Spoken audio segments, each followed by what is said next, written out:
Hello everyone, welcome to learn GK with Anji. Friends, మనం basic 50 GK టాపిక్స్లో భాగంగా ఈరోజు మనం చెప్పుకునే క్లాస్ వచ్చేసరికి video number 31, topic number 19. So మనం ఇంతవరకు టోటల్గా 19 క్లాసెస్ అనేవి చెప్పుకున్నాము. సో ఇప్పుడు మనం చెప్పుకునే టాపిక్ కూడా 19th టాపికే. 19th టాపిక్లో పార్ట్ 5. సో టోటల్గా మనకి రివర్స్ అనే టాపిక్ 5 పార్ట్స్ ఉంటాయి. అందులో 5th పార్టే మనకి ఈరోజు వీడియో. సో ఎవరైతే ఫస్ట్ టైం వీడియోస్ చూస్తున్నారో సో ఒక ఆర్డర్ ప్రకారం చూస్తే మీకు క్లారిటీ వస్తుంది. సో నేను ప్రతి వీడియోలో చెప్తూనే ఉన్నా, సో మధ్యలో మీరు వీడియోస్ చూడొద్దు. సో ఒక ఆర్డర్ ప్రకారం చూసుకుంటూ రండి. సో ఫస్ట్ మనం ఇండియా మ్యాప్ బేసిక్స్ చెప్పుకున్నాము.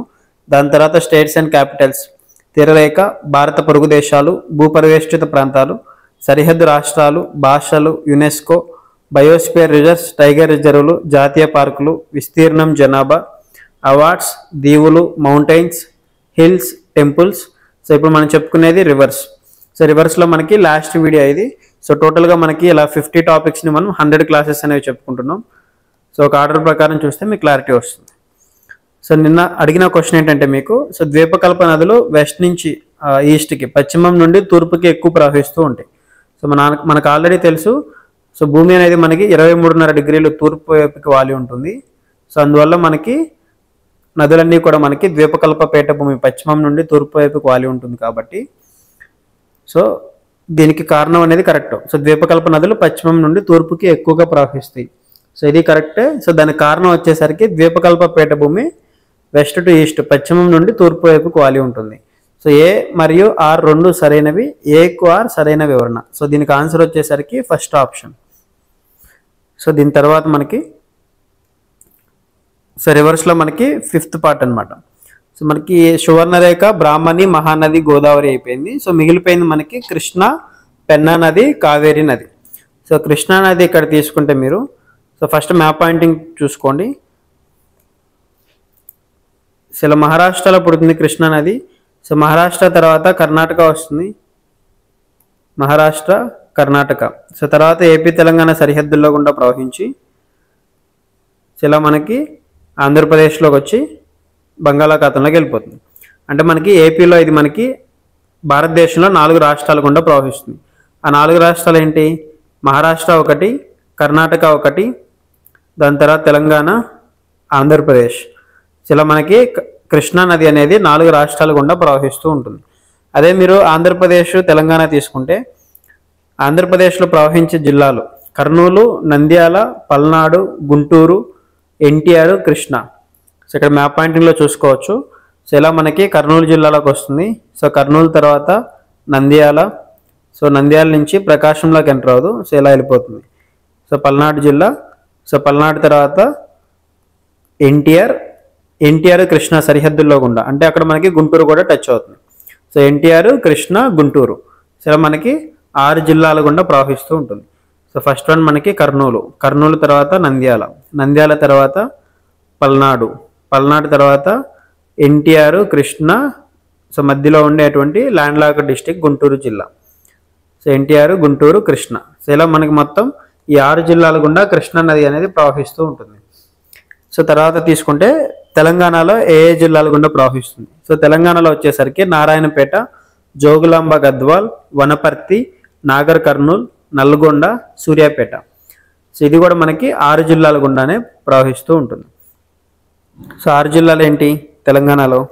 సో ఇక్కడ చూసుకోవచ్చు. సో నారాయణపేట, దాని తర్వాత జోగులాంబ గద్వాలు, వనపర్తి సరిహద్దుల్లో గుండా. సో నాగర్ కర్నూల్కి వచ్చి నాగర్ కర్నూల్ తర్వాత నల్గొండ తర్వాత సూర్యాపేట. సో సూర్యాపేట నుంచి మనకి సో డైరెక్ట్గా మనకి కృష్ణా నది కర్నూలులోకి వచ్చేస్తుంది. సో ఇలా మనకి తెలంగాణ 6 జిల్లాలు, ఆంధ్రప్రదేశ్ 6 జిల్లాల గుండా ప్రవహిస్తూ ఉంటుంది. సో నేను మీకు ఈ మ్యాప్ పాయింటింగ్ అనేది ఎలా గుర్తుపెట్టుకోవాలో కూడా నేను మీకు ఏదైతే బేసిక్ 50 టాపిక్స్లో AP map basics, Telangana map basics వచ్చినప్పుడు సో మీకు డీటెయిల్గా నేను ఎలా జిల్లాలు గుర్తుపెట్టుకోవాలనేది చెప్తాను. సో ఇక్కడ ఫస్ట్ ఒకసారి చూసుకోండి. మీకు గుర్తు లేకపోతే స్కిప్ చేసేసేయండి. ఓన్లీ కృష్ణా నది గురించి కొన్ని ఇంపార్టెంట్ పాయింట్స్, ఏ రాష్ట్రాల గుండా ప్రవహిస్తుంది, సో ఎక్కడ జన్మిస్తుంది, సో వాటి వరకు మాత్రం చూసుకోండి. సో జిల్లాలు నేను మ్యాప్ పాయింటింగ్ చెప్పినప్పుడు అక్కడ నేను మీకు మళ్ళీ ఇంకొకసారి ఎక్స్ప్లెయిన్ చేస్తాను. సో అప్పుడు మీరు ఈజీగా గుర్తుపెట్టుకోవచ్చు. ఇక్కడ కృష్ణానది తీసుకుంటే మహారాష్ట్రలో మనకి ఇది వెస్టర్న్ ఘాట్స్, పశ్చిమ కనుమల్లో జన్మిస్తుంది. సో మహాబలేశ్వరం అనే ప్రాంతం వద్ద మనకి కృష్ణానది అనేది జన్మిస్తుంది. సో కృష్ణానది పొడవు ఎంత ఉంటుంది? 1400 కిలోమీటర్స్ ఉంటుంది. సో ఇది మనకి ఆంధ్రప్రదేశ్లో ప్రవహించే దూరం ఎంత అంటే మనకి 485 కిలోమీటర్స్. అదే తెలంగాణలో అయితే మనకి 235 కిలోమీటర్స్. ప్రవహించే రాష్ట్రాలు అయితే మనకి మహారాష్ట్ర, కర్ణాటక, తెలంగాణ, ఆంధ్రప్రదేశ్. సో 4 రాష్ట్రాల గుండా ప్రవహిస్తూ ఉంటుంది. అదే ఆంధ్రప్రదేశ్లో ప్రవహించే జిల్లాలు ఏంటి? కర్నూలు, నంద్యాల, పల్నాడు, గుంటూరు, ఎన్టీఆర్, కృష్ణ. సో 6 జిల్లాలు గుండా ఆంధ్రప్రదేశ్లో ప్రవహిస్తుంది. అదే తెలంగాణలో మనకి నారాయణపేట, జోగులాంబ గద్వాల్, వనపర్తి, నాగర్ కర్నూల్, నల్గొండ, సూర్యాపేట. సో ఎక్కడ కూడా మనకి 6 జిల్లాల గుండా ప్రవహిస్తుంది. సో ముఖద్వారం మౌత్ ప్లేస్ వచ్చేసరికి కృష్ణా జిల్లాలో హంసల దీవి అనే ప్రాంతంలో మనకి, సో ఇది బంగాళాఖాతంలో కలుస్తుంది. సో కుడివైపు నుండి ఉపనదులు ఏంటి? సో రైట్ సైడ్ ట్రిబ్యూటరీస్ వచ్చేసరికి వెన్న, కోయిన, పంచగంగ, దూద్గంగ, ఘటప్రభ, మలప్రభ, తుంగభద్ర. సో అదే మనకి ఎడమ వైపు నుండి ఉపనదులు వచ్చేసరికి భీమ, దిండి, మూసీ నది, పాలేరు నది, మున్నేరు నది. సో మూసీ నది కూడా మనకి కృష్ణానదికి ఉపనది, మనకి ఇది హైదరాబాద్లో ఉంటుంది. సో ఇది మనకి కృష్ణానదికి సంబంధించినటువంటి కొన్ని ఇంపార్టెంట్ పాయింట్స్. సో ఇక్కడ మీరు మ్యాప్లో కూడా చూసుకోవచ్చు. సో ఇలా మనకి 6 జిల్లాలు గుండా తెలంగాణలో, అదేవిధంగా ఏపీలో కూడా 6 జిల్లాలు గుండా ప్రవహిస్తూ ఉంటుంది. సో దీని తర్వాత మనకు వచ్చేసరికి పెన్నా నది. సో పెన్నా నది తీసుకుంటే ఇక్కడ, సో మనకి ఇక్కడ ఆంధ్రప్రదేశ్లో, కర్ణాటకలో ఇక్కడ జన్మించి ఆంధ్రప్రదేశ్లోకి ఎంటర్ అవుతుంది. సో ఆంధ్రప్రదేశ్లో సత్యసాయి జిల్లా, సత్యసాయి జిల్లా తర్వాత అనంతపురం జిల్లా, అనంతపురం తర్వాత వైఎస్ఆర్ జిల్లా, వైఎస్ఆర్ జిల్లా నుంచి డైరెక్ట్గా మనకి నెల్లూరు జిల్లాలోకి ఎంటర్ అయిపోయి, సో తర్వాత మనకి బంగాళాఖాతంలో కలిసిపోతుంది. అంటే పెన్నా నది మనకి కేవలం 2 రాష్ట్రాల గుండా మాత్రమే ప్రవహిస్తుంది. ఒకటి కర్ణాటక, 2 ఆంధ్రప్రదేశ్. సో ఆంధ్రప్రదేశ్లో ఎన్ని జిల్లాల గుండా ప్రవహిస్తుంది అంటే మనకి 4 జిల్లాల గుండా ప్రవహిస్తుంది. ఆ 4 జిల్లాలే మనకి సత్యసాయి జిల్లా, అనంతపురం జిల్లా, వైఎస్ఆర్ కడప, నెల్లూరు జిల్లా. సో ఇలా 4 జిల్లాల గుండా ఆంధ్రప్రదేశ్లో ప్రవహిస్తూ ఉంటుంది. సో ఇలా మనకి కర్ణాటకలో పుడుతుంది. సో దాని తర్వాత మనకి సత్యసాయి, అనంతపురం, దాని తర్వాత వైఎస్ఆర్ జిల్లా, వైఎస్ఆర్ జిల్లా తర్వాత మనకి నెల్లూరు జిల్లా వస్తుంది. సో ఇక్కడ సత్యసాయి జిల్లా ఉంది, ఇక్కడ అనంతపురం జిల్లా ఉంది, ఇక్కడ వైఎస్ఆర్ జిల్లా ఉంది. సో వైఎస్ఆర్ జిల్లా పక్కనే మనకి నెల్లూరు జిల్లా ఉంటుంది. సో ఇలా మనకి పెన్నా నది ఇలా 4 జిల్లాల గుండా ప్రవహించి ఇలా మనకి బంగాళాఖాతంలో కలుస్తుంది. సో దీనికి ఉన్న ఇంపార్టెంట్ పాయింట్స్ ఏంటి? సో ఇది మనకి కర్ణాటక రాష్ట్రంలో నంది దుర్గా కొండల్లో ఈ పెన్నా నది అనేది జన్మిస్తూ ఉంటుంది. సో దీని పొడవు వచ్చేసరికి 597 కిలోమీటర్స్ ఉంటుంది. ఆంధ్రప్రదేశ్లో ప్రవహించే దూరం వచ్చేసరికి 536 కిలోమీటర్స్. సో ఆంధ్రప్రదేశ్లో ప్రవహించే జిల్లాలు తీసుకుంటే సత్యసాయి జిల్లా, అనంతపురం జిల్లా, వైఎస్ఆర్ జిల్లా, నెల్లూరు జిల్లా. ముఖద్వారం వచ్చేసరికి నెల్లూరు జిల్లాలో ఉటుకూరు అనే ప్రాంతంలో మనకి బంగాళాఖాతంలో కలుస్తుంది. కుడివైపు నుండి ఉపనదులు వచ్చేసరికి జయమంగళి నది, చిత్రావతి నది, పాపాగ్ని, చెయ్యేరు నదులు. అదే ఎడమవైపున ఉండే ఉపనదులు తీసుకుంటే కుందేరు నది, సగిలేరు నది మనకి ఎడమవైపున ఉండే ఉపనదులు. సో ఇది మనకి పెన్నా నది గురించి. సో దీని తర్వాత ఉండే ఇంపార్టెంట్ రివర్ వచ్చేసరికి మనకి Kaveri river. So Kaveri river మనకి 2 రాష్ట్రాల గుండా ప్రవహిస్తూ ఉంటుంది. సో ఒకటి ఇలా మనకి కర్ణాటకలో జన్మించి, సో దాని తర్వాత తమిళనాడులోకి ఎంటర్ అవుతుంది. సో తమిళనాడులో మనకి ఇలా ప్రవహించి బంగాళాఖాతంలో కలిసిపోతుంది. సో కావేరీ నది అనేది 2 రాష్ట్రాల గుండా మాత్రమే ప్రవహిస్తుంది. సో వాటి ఉపనదులు పరివాహక ప్రాంతం అన్నప్పుడు కేరళ కూడా వస్తుంది. సో ఓన్లీ కావేరీ రివర్ అన్నప్పుడు 2 రాష్ట్రాల గుండా మాత్రమే ప్రవహిస్తుంది. అది కర్ణాటక ఒకటి, తమిళనాడు ఒకటి. సో వీటిని సింపుల్గా గుర్తుపెట్టుకోవచ్చు. సో కర్ణాటక రాష్ట్రంలో బ్రహ్మగిరి కొండల్లో తలై కావేరి అనే ప్రాంతంలో ఈ కావేరీ నది జన్మిస్తూ ఉంటుంది. సో ఇది 805 కిలోమీటర్ల పొడవు ఉంది. సో 2 రాష్ట్రాల గుండా, కర్ణాటక, తమిళనాడు రాష్ట్రాల గుండా కావేరీ నది ప్రవహిస్తూ ఉంటుంది. సో కావేరీ నది అనేది తమిళనాడు రాష్ట్రంలో ఎక్కువ దూరం ప్రవహిస్తుంది. సో కర్ణాటక, తమిళనాడులో కూడా తమిళనాడు రాష్ట్రంలో ఎక్కువ దూరం కావేరీ నది అనేది ప్రవహిస్తుంది. నది పరివాహక ప్రాంతం తీసుకుంటే కర్ణాటక, తమిళనాడు, కేరళ, కేంద్రపాలిత ప్రాంతం అయినటువంటి పుదుచ్చేరి. పరివాహక ప్రాంతం అంటే సో నది ఇలా ప్రవహిస్తూ ఉంది. సో ఆ నదిలో వచ్చే కొన్ని ఉపనదులు సో ఇలా మనకు కలుస్తాయి కదా. సో ఆ మెయిన్ రివరు, ఆ రివర్లో కలిసే ఉపనదులు, ఆ ఉపనదుల్లో కలిసే ఉపనదులు కానీ సో మొత్తం అన్నీ కూడా మెయిన్ రివర్కే కలుస్తాయి కదా. సో వాటన్నిటిని కలిపి క్యాచ్మెంట్ ఏరియా అని పిలుస్తాం, అంటే నది పరివాహక ప్రాంతం అని పిలుస్తాం. అలా మనకి ఈ కావేరీ నది యొక్క పరివాహక ప్రాంతం వచ్చేసరికి కర్ణాటక రాష్ట్రంలో ఉంది, కేరళ రాష్ట్రంలో ఉంటుంది, దాని తర్వాత తమిళనాడు రాష్ట్రంలో ఉంది. సో ఇక్కడ ఉన్నటువంటి పుదుచ్చేరి అనే ప్రాంతం ఉంది కదా, ఈ పుదుచ్చేరి అనే ప్రాంతంలో కూడా మనకి ఈ కావేరీ నది యొక్క పరివాహక ప్రాంతం అనేది విస్తరించి ఉంది. సో దీని యొక్క ముఖద్వారం వచ్చేసరికి తమిళనాడు రాష్ట్రంలో పుంపుహర్ అనే ప్రాంతం వద్ద సో బంగాళాఖాతంలో కలుస్తుంది. సో కుడివైపు నుండి ఉపనదులు వచ్చేసరికి భవానీ నది, నోయల్ రివర్, లక్ష్మణ తీర్థం, కబీని రివర్, అమరావతి నది. సో ఎడమవైపున ఉండే ఉపనదులు వచ్చేసరికి హారంగి, హేమావతి, శింష, అర్కావతి, శరభంగా నదులు మనకి ఎడం వైపున ఉండే ఉపనదులు. సో ఇది మనకి కృష్ణ, పెన్న, కావేరి నదులు. సో మీరు కూడా ఇదే ఆర్డర్ ప్రకారం, సో మనం ఫస్ట్ నుంచి మనం ఏదైతే చూసుకున్నామో సింధు నది, దాని తర్వాత దానికి ఉన్న ఉపనదులు జీలం, చినాబ్, రావి, బియాస్, సట్లెజ్. సో దాని తర్వాత మనకి బ్రహ్మపుత్ర నది, దాని తర్వాత అలకనంద, భగీరథి, గంగా నది. ఆ గంగా నది 2 నదులుగా విడిపోతుంది వెస్ట్ బెంగాల్ వచ్చిన తర్వాత. ఒకటి పద్మా నది, 2 హుగ్లీ నది. దాని తర్వాత గంగా నదికి పొడవైన ఉపనది యమునా నది. యమునా నదికి ఉపనదులు చంబల్, బెట్వా, కేన్. సో దాని తర్వాత సోన్ రివర్, దాని తర్వాత దామోదర్ రివర్. సో దాని తర్వాత రామ్గంగా, గోమతి, గాగ్రా, గండక్, కోసి. దాని తర్వాత వెస్ట్ ఫ్లోయింగ్ రివర్స్లో శబర్మతి, మాహి, నర్మదా, తపతి. ఈస్ట్ ఫ్లోయింగ్ రివర్స్లో సువర్ణరేఖ, బ్రాహ్మణి, మహానది, గోదావరి, కృష్ణ, పెన్న, కావేరి. ఇదే ఆర్డర్ ప్రకారం ఫస్ట్ మీరు థియరిటికల్ ఇన్ఫర్మేషన్ నేర్చుకోకుండా సో ఫస్ట్ స్కెల్టన్ ప్రాక్టీస్ చేయండి. సో మీరు ఎన్ని మ్యాప్లు వీలైతే అన్ని మ్యాప్లు మీకు వచ్చే వరకు మీరు ప్రాక్టీస్ చేయండి. నెక్స్ట్ 2 టాపిక్స్ మీకు చాలా ఈజీగా అర్థమవుతాయి.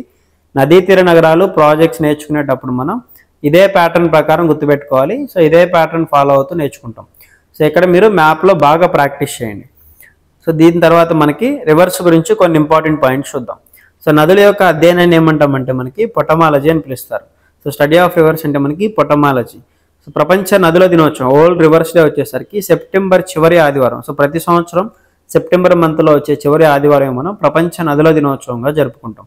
సో ప్రపంచ నీటి దినోత్సవం వచ్చేసరికి మనకి మార్చి 22. ఓకేనా. వరల్డ్ వాటర్ డే అయితే మనకి మార్చి 22. సో మనకి వరుసగా ఉంటాయి అనమాట. మార్చిలో మనకి 21 ఫారెస్ట్, 22 వాటర్, 23 మెటీరియలాజికల్ వాతావరణ దినోత్సవం, 24 టీబీ డే.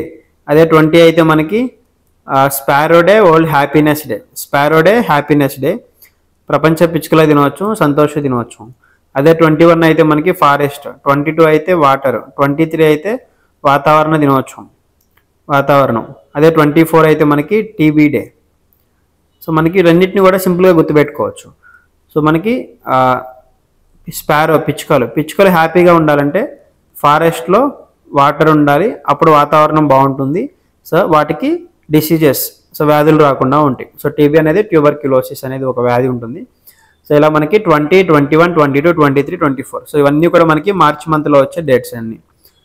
సో మనకి మార్చి 20 అంటే world sparrow day, world happiness day. 21 అంటే వరల్డ్ ఫారెస్ట్ డే, 22 అంటే వరల్డ్ వాటర్ డే, 23 అంటే ప్రపంచ వాతావరణ దినోత్సవం, వరల్డ్ మెటీరియలాజికల్ డే అని పిలుస్తారు. అదే వరల్డ్ మెటీరియలాజికల్ ఆర్గనైజేషన్ అయితే మనకి జెనీవా, స్విట్జర్లాండ్లో ఉంటుంది. సో 24 మార్చ్ 24 అయితే మనకి వరల్డ్ టీబీ డే. పిచ్చుకలు హ్యాపీగా ఉండాలంటే ఫారెస్ట్లో వాటర్ ఉండాలి, అప్పుడు వాతావరణం బాగుండి సో వాటికి వ్యాధులు రాకుండా ఉంటాయని గుర్తుపెట్టుకోవచ్చు. సో ఇలా మనకి ప్రపంచ నీటి దినోత్సవం అంటే మనకి మార్చి 22 అని గుర్తుపెట్టుకోండి. సో భారతదేశంలో అతి పొడవైన నది తీసుకుంటే మనకి గంగా నది. అదే భారతదేశంలో ప్రవహించే నదులలో అతి పొడవైనది అన్నప్పుడు బ్రహ్మపుత్ర నది. ఓకేనా. సో ఇక్కడ ఏంటి, భారతదేశంలో అతి పొడవైన నది అన్నాడు. భారతదేశంలో అతి పొడవైనది అంటే సో మన ఇండియాలో ప్రవహిస్తున్న నదులు ఏవైతే ఉన్నాయో సో అందులో ఎక్కువ దూరం భారతదేశంలో ప్రవహించినది ఏంటి, సో గంగా నది భారతదేశంలో ఎక్కువ దూరం ప్రవహిస్తుంది. కాబట్టి భారతదేశంలో అతి పొడవైనది అన్నప్పుడు గంగా నది అని చెప్పాలి. అలా కాకుండా భారతదేశంలో ప్రవహించే నదులలో అత్యంత పొడవైనది అన్నప్పుడు అంటే భారతదేశంలో ఏవైతే నదులు ప్రవహిస్తున్నాయో ఆ అన్ని నదులలో ఎక్కువ పొడవైనది వచ్చేసరికి బ్రహ్మపుత్ర నది. సో బ్రహ్మపుత్ర నది భారతదేశంలో ఓన్లీ అరుణాచల్ ప్రదేశ్, అస్సాం మాత్రం గుండానే ప్రవహిస్తుంది. కానీ సో బ్రహ్మపుత్ర నది పొడవు వచ్చేసరికి 2900 ఉంటే గంగా నది పొడవు వచ్చేసరికి 2880 ఉంటుంది. సో ఇలా మనకి ఎక్కువ నది పొడవు ఉండేది బ్రహ్మపుత్ర నది. అందుకే భారతదేశంలో ప్రవహించే నదులలో అంటున్నాడు. సో భారతదేశంలో ప్రవహించే నదులలో అత్యంత పొడవైనది అన్నప్పుడు బ్రహ్మపుత్ర వస్తుంది. అలా కాకుండా భారతదేశంలో అతి పొడవైనది అన్నప్పుడు గంగా నది వస్తుంది. భారత భూభాగంలో ఎక్కువ దూరం ప్రవహించే నది అన్న గంగా నది. ద్వీపకల్ప భారతదేశంలో ప్రవహించే అతిపెద్ద నది అంటే మనకి గోదావరి నది. సో భారతదేశంలో గంగా నది తర్వాత ఎక్కువ భారతదేశ భూభాగంలో ప్రవహించేది మనకి గోదావరి వస్తుంది. గోదావరి తర్వాత కృష్ణ వస్తుంది. సో భారతదేశంలో అతి పొడవైన నదులు అన్నప్పుడు సో ఫస్ట్ గంగా నది వస్తుంది, దాని తర్వాత గోదావరి, దాని తర్వాత కృష్ణ వస్తుంది. భారతదేశంలో అతిపెద్ద నది అన్న మనకి గంగా నది వస్తుంది. భారతదేశంలో రెండవ అతి పొడవైన నది గోదావరి నది. ఈ గంగా నదికి ఉపనది ఏంటి, యమునా నది. గంగా నది యొక్క అతి పొడవైన ఉపనది యమునా నది. సో దాని తర్వాత హిమాలయ నదులలో అతి పొడవైన నది అంటే మనకి బ్రహ్మపుత్ర నది. సో హిమాలయ నదులు ఏవైతే సింధు, బ్రహ్మపుత్ర, గంగా నదులు ఉన్నాయో, సో ఈ 3 నదులలో అత్యంత పొడవైన నది వచ్చేసరికి మనకి బ్రహ్మపుత్ర నది. సో మనకి కొన్ని పుస్తకాల్లో మనకి గూగుల్లో చూసినప్పుడు సింధు నది 3000 కిలోమీటర్ల పైనే ఉంటుంది. కానీ మనకి టెక్స్ట్ బుక్స్ ప్రకారం 2525 కిలోమీటర్స్ మాత్రమే సింధు నది ఉంటుంది. గంగా నది వచ్చేసరికి 2880 ఉంటుంది. అదేవిధంగా మనకి బ్రహ్మపుత్ర నది వచ్చేసరికి 2900 ఉంటుంది. సో ఇలా మనకి ఎక్కువ పొడవైనది హిమాలయ నదుల్లో బ్రహ్మపుత్ర నది. సో అందుకే భారతదేశంలో ప్రవహించే నదులలో అత్యంత పొడవైన నది అన్నప్పుడు మనం బ్రహ్మపుత్ర నది చెప్తాం. పశ్చిమానికి ప్రవహించే నదులు, సో వెస్ట్ ఫ్లోయింగ్ రివర్స్లో అత్యంత పొడవైన నది మనకి నర్మదా నది. దక్షిణ భారతదేశంలో అతి పొడవైన నది అంటే మనకి గోదావరి నది. ప్రపంచంలో అతి పొడవైన నది అంటే మనకి నైలు నది. ఈ నైలు నది మనకి ఆఫ్రికా ఖండంలో ఉంటుంది, విక్టోరియా సరస్సులో జన్మిస్తుంది. సో విక్టోరియా సరస్సులో జన్మించి అలా 4 దేశాలు గుండా ఉగాండా, దానిపైన సౌత్ సుడాను, దానిపైన ఈజిప్ట్ అనే దేశాలు ఉంటాయి. సో దానిపైన ఉండే మధ్యధరా సముద్రంలో ఈ నైలు నది అనేది మౌత్ ప్లేస్, ముఖద్వారం, అక్కడ కలిసిపోతూ ఉంటుంది. సో అక్కడ నేను మీకు ఆఫ్రికా మ్యాప్ వచ్చినప్పుడు ఇవన్నీ మళ్ళీ మీకు చూపిస్తాను. నేను ప్రపంచంలో అతిపెద్ద నది వచ్చేసరికి అమెజాన్ రివర్. అతి పొడవైన నది అయితే నైలు నది, ఆఫ్రికా ఖండంలో ఉంటుంది. అదే అతిపెద్ద నది అన్నప్పుడు మనకి అమెజాన్ రివర్, ఇది మనకి దక్షిణ అమెరికా ఖండంలో ఉంటుంది. అదే ప్రపంచంలో రెండవ అతి పొడవైన నది అంటే మనకి అమెజాన్ నది. సో లాంగెస్ట్ రివర్ నైలు నది, సెకండ్ లాంగెస్ట్ అంటే అమెజాన్, అదే లార్జెస్ట్ వన్ అయితే వచ్చే అమెజాన్ నది. ఐరోపా ఖండంలో అతి పొడవైన నది ఓల్గా నది. సో ఇప్పుడు దక్షిణ అమెరికా ఖండంలో ఏంటి అతి పొడవైనది అమెజాన్ నది, ఆఫ్రికా ఖండంలో అయితే నైలు నది, అదే ఐరోపా ఖండంలో అయితే అతి పొడవైన నది వచ్చేసరికి ఓల్గా రివర్. అదే ఉత్తర అమెరికా ఖండంలో అతి పొడవైన నది వచ్చేసరికి మిసిసిపి రివర్. అదే ఆస్ట్రేలియా ఖండంలో అతి పొడవైన నది వచ్చేసరికి ముర్రే రివర్, లేదా దీన్నే డార్లింగ్ నది అని కూడా పిలుస్తారు, ముర్రే లేదా డార్లింగ్ రివర్. అదే ఆసియా ఖండంలో అతి పొడవైన నది వచ్చేసరికి హ్యాంగ్జే నది, ఇది మనకి చైనా దేశంలో ప్రవహిస్తూ ఉంటుంది. సో ఇలా మనకి ఖండాల వారీగా ఉన్నటువంటి అతి పొడవైన నదులు. ఆసియా ఖండం అంటే హ్యాంగ్జే రివర్ చైనాలో ఉంది, ఆస్ట్రేలియా ఖండం అయితే ముర్రే నది లేదా డార్లింగ్ రివర్, ఉత్తర అమెరికా ఖండంలో అయితే మిసిసిపి రివర్, యూరప్లో అయితే ఓల్గా రివర్. అదే ప్రపంచంలో రెండవ అతి పొడవైన నది అన్నప్పుడు అమెజాన్ నది, అదే దక్షిణ అమెరికా ఖండంలో అతి పొడవైన నది అన్న మనకి అమెజాన్ నది. అదే ప్రపంచంలో అతి పొడవైన నది నైలు నది. సో ఆఫ్రికా ఖండంలో అతి పొడవైన నది అన్న మనకి నైలు నది. సో ఇవి మనకి రివర్స్ గురించి కొన్ని ఇంపార్టెంట్ పాయింట్స్. సో ఈ 14 రివర్స్ మీరు వీలైనంత ఎక్కువ మ్యాప్స్ ప్రాక్టీస్ చేయండి. సో నెక్స్ట్ నేను చెప్పబోయే ఏవైతే రివర్ సైడ్ సిటీస్, నదీ తీర నగరాలు ప్రాజెక్ట్స్ ఉన్నాయో ఇవి మీకు చాలా ఈజీగా అర్థమవుతాయి. సెకండ్ ఇయర్గా మీకు క్వశ్చన్స్ ఏంటంటే కావేరీ నది యొక్క జన్మస్థలం ఏంటి? సో అమర్కంటక్ పీఠభూమి, బ్రహ్మగిరి కొండలు, మహాబలేశ్వర్, త్రయాంబకేశ్వరం. సో ఇందులో మనకి కావేరీ నది ఎక్కడ జన్మిస్తుంది అనేది మీరు కామెంట్లో ఆన్సర్ చేయండి. సో దాని తర్వాత క్రింది వాటిలో అరేబియా సముద్రంలో కలిసే నదులను గుర్తించండి. శబర్మతి, మహానది, మాహీ నది, కావేరీ నది, తపతీ నది. సో ఇందులో మనకి వెస్ట్ ఫ్లోయింగ్ రివర్స్ అంటే అరేబియా సముద్రంలో కలిసే నదులు ఏమేమి ఉన్నాయి అనేది మీరు కామెంట్లో ఆన్సర్ చేయండి. సో ఎవరైతే వీడియోస్ చూస్తున్నారో సో చాలామంది 10% మెంబర్స్ కూడా సో క్వశ్చన్స్కి ఆన్సర్ చేయట్లేదు. సో వీడియోస్ చూస్తున్న ప్రతి ఒక్కరు మీరు ఆన్సర్ చేయండి. మీరు ఎంతమంది ఆన్సర్ చేస్తారో అంతమందే వీడియోస్ చూస్తున్నారని నేను అనుకుంటాను. సో ఎక్కువ మందికి ఉపయోగపడినప్పుడు మనం పీపీటీస్ చేసుకోవడానికే ఎక్కువ టైం పడుతుంది. మీకు వీడియోస్ లేట్ అవ్వడానికి కారణం కూడా సో నేనే ఇవన్నీ పీపీటీస్ రెడీ చేసుకోవాలి. సో పీపీటీస్ ప్రిపేర్ చేసుకోవడానికి టైం పడుతుంది కాబట్టి వీడియోస్ లేట్ అవుతుంది. సో ఎక్కువ మందికి ఉపయోగపడినప్పుడు మనం ఈ బేసిక్స్ చెప్పుకోవాల్సిన అవసరం కూడా లేదు. సో మీరు ఆన్సర్ చేయండి. మీరు ఎంతమంది ఆన్సర్ చేస్తారో అంతమంది వీడియోస్ చూస్తున్నారని. సో 1000 మందిలో ఒక 40-50 మెంబర్స్ కూడా ఆన్సర్ చేయట్లేదు వీడియోస్ చూస్తున్న వాళ్ళు. మీ క్వశ్చన్కి కరెక్ట్ అయినా రాంగ్ అయినా మీరు ఆన్సర్ చేస్తే నేను మళ్ళీ నెక్స్ట్ వీడియోలో ఒక ఆర్డర్ ప్రకారం మనం చెప్పుకుంటున్నాం కాబట్టి నేను మళ్ళీ ఇది ఎక్స్ప్లెయిన్ చేసుకొని నేను మళ్ళీ నెక్స్ట్ పార్ట్ కంటిన్యూ చేస్తూ ఉంటాను. సో ఇంతవరకు నేనే మన యూట్యూబ్ ఛానల్లో ఎప్పుడు కూడా ఒక ఆర్డర్ ప్రకారం వీడియోస్ చేయలేదు. సో చాలామంది అడుగుతున్నారు కదా అని చెప్పి సో ఒక ఆర్డర్ ప్రకారం ఒక 50 టాపిక్స్, మళ్ళీ 50 టాపిక్స్ అయిపోయాక మళ్ళీ ఇంకొక 50 టాపిక్స్ మీకు నేను ముందే ఇండెక్స్ ఇస్తాను, టాపిక్స్ లిస్ట్ ఇస్తాను. అదే 50 టాపిక్స్ని మళ్ళీ ఒక ఆర్డర్ ప్రకారం చెప్పుకుంటూ వెళ్తాం. సో ఇలా మనం టోటల్గా ఒక 100 టాపిక్లు, ఒక 200 క్లాసులు నేను మీకు ఫ్రీగా యూట్యూబ్లో నేను అప్లోడ్ చేస్తాను. సో ప్రతి ఒక్కరు వీడియోస్ అయితే ఆ క్వశ్చన్స్కి ఆన్సర్స్ అయితే చేయండి వీడియోస్ చూస్తున్న వాళ్ళు. సో ఎవరి దగ్గర ఇంకా third edition general knowledge book లేదు మాకు కావాలి అంటే సో ఇది మాకు అమెజాన్, ఫ్లిప్కార్ట్లో అందుబాటులో ఉంటుంది. దీనికి సంబంధించినటువంటి లింక్స్ ఏవైతే ఉన్నాయో సో నేను డిస్క్రిప్షన్లో ఇస్తాను. సో దీనికి సంబంధించినటువంటి శాంపిల్ పీడిఎఫ్ కావాలి అంటే సో 9550053156 అనే నెంబర్కి మీరు హాయ్ అని మెసేజ్ చేయండి, మీకు ఆటో రిప్లై వస్తుంది. నేను మీకు శాంపిల్ పీడిఎఫ్ పెడతాను. శాంపిల్ పీడిఎఫ్ అని మెసేజ్ చేసినా నేను మీకు పంపిస్తాను. So okay friends, thank you. So ఇవి మనకి ఈ బుక్లో ఉన్నటువంటి శాంపిల్ పేజెస్. సో మన నెక్స్ట్ వీడియోలో నదీ తీర నగరాలు, డ్యామ్స్ అనేవి చూద్దాం. సో ఆ వీడియో చూసేటప్పుడు మాత్రం రివర్స్ అనే టాపిక్ నేర్చుకోకుండా ఆ వీడియో చూడొద్దు. సో మీరు ప్రాక్టీస్ చేయండి, మ్యాప్స్ ముందు పెట్టుకోండి. సో మీకు చాలా క్లారిటీగా అర్థమవుతుంది. Okay, thank you.